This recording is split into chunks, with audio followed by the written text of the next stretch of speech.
एक महत्त्वाची मोठी ब्रेकिंग न्यूज आपल्यापर्यंत येते ती पाहूया। मध्य रेल्वेच्या सिग्नल यंत्रणेमध्ये बिघाड झाल्याची ही ब्रेकिंग न्यूज आहे। तांत्रिक बिघाड झाल्यामुळे रेल्वे वाहतूक ठप्प पडल्याचं समजतंय। मध्य रेल्वेची सेवा विस्कळीत झाल्यानं प्रवाशांचे मोठे हाल झाल्याची माहिती मिळतेय। मध्य रेल्वेच्या सिग्नल यंत्रणेमध्ये बिघाड झाल्याचं समजतंय आणि त्यामुळेच मध्य रेल्वेची जी वाहतूक आहे ती सध्या ठप्प झाल्याची माहिती देखील मिळतेय। मध्य रेल्वेची सेवा विस्कळीत झाल्यानं मध्य रेल्वेतनं प्रवास करणाऱ्या प्रवाशांचे मोठे हाल झालेले। ठिकठिकाणी स्टेशन्सवर सध्या प्रवासी ताटकळत उभे आहेत।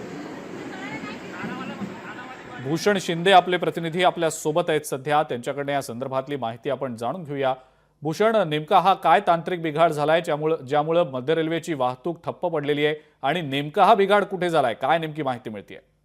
नक्कीच अजिंक्य, एकंदर संध्याकाळी 7:15च्या सुमारास कुर्ला रेल्वे स्थानकाजवळ हा जो सिग्नल बिघाड आहे तो झालेला आपल्याला पाहायला मिळाला। एकंदर त्यानंतर साधारण 40 ते 45 मिनिटं हा सिग्नल कायम होता आणि एकंदर संपूर्ण सिग्नल बंद पडल्यामुळे कुठेतरी संपूर्ण जी रेल्वेची वाहतूक होती ती आपल्याला ठप्प होताना पाहायला मिळाली। अनेक रेल्वेच्या ज्या लोकल गाड्या आहेत त्या एकामागोमाग एक उभ्या असलेल्या पाहायला मिळाल्या आणि त्यानंतर कुठेतरी संपूर्ण गर्दीची वेळ असताना कुठेतरी प्रत्येक रेल्वे स्थानकावर मोठी गर्दी आपल्याला पाहायला मिळाली।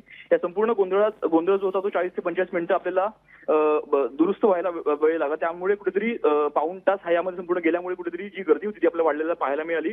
मात्र सध्या हा जो बिघाड आहे तो आपल्याला दुरुस्त केलेला पाहायला मिळत आहे आणि एकंदर या संपूर्ण बिघाड दुरुस्त केल्यानंतर ज्या रेल्वे गाड्या आहेत त्या आपल्याला रुळावर धावताना पाहायला मिळत आहेत। मात्र गर्दी जी आहे ती अजूनही कायम आहे। अनेक ठिकाणी गर्दी जी आहे आपल्याला अजून कायम असलेली पाहायला मिळत आहे आणि सध्या रेल्वे ही 15 ते 20 मिनिटं उशिरा धावत आहे। मात्र गर्दी सध्या ओसरायला सुरुवात झालेली आहे। मात्र अनेक रेल्वे स्थानकावर गर्दी जी आहे ती आपल्याला कायम असलेली पाहायला मिळते। अजिंक्य, भूषण, मात्र जो बिघाड झाला होता तो दुरुस्त झालाय का आता, आणि काय नेमकं मध्य रेल्वेने याबद्दल सांगितलंय?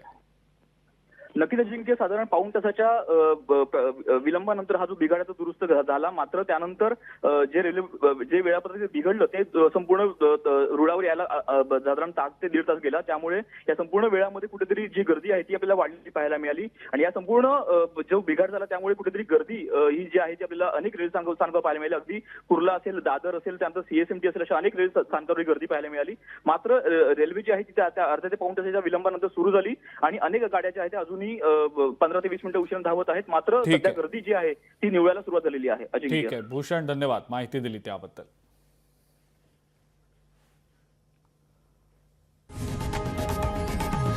लोकशाही मराठी ऐका, पहा, जागरूक रहा।